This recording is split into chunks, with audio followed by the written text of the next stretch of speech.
Hello, ipapakilala ko sa inyo ang aking tatlong aso.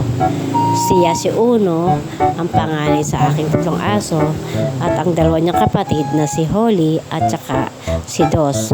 Sobrang kukulit nila. May mga kanya-kanya silang kategorya.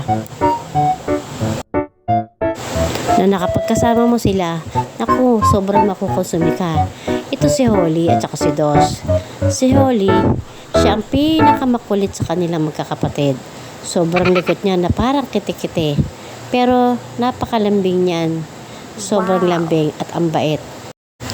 Huwag mong gagalitin at naku, hindi yan talaga magpapatalo. Lalaban at lalaban niyan kay Uno. Kasi si Uno, ang panganay naming aso, ay napakabuli. Masyado niyang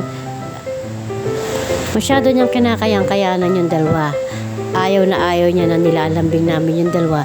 Naku, talagang nagsiselos kasi siloso siya dahil siya yung una naming aso. Nasanay siya na siya lang yung nilalambing namin.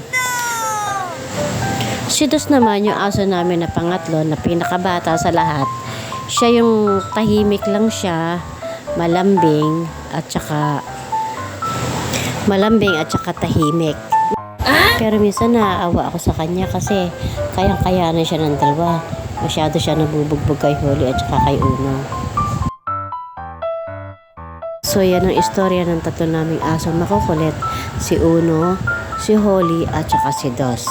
So dapat tayo may mga alagang aso, itinuturing natin silang hindi lang basta kasambahay kundi kapamilya natin.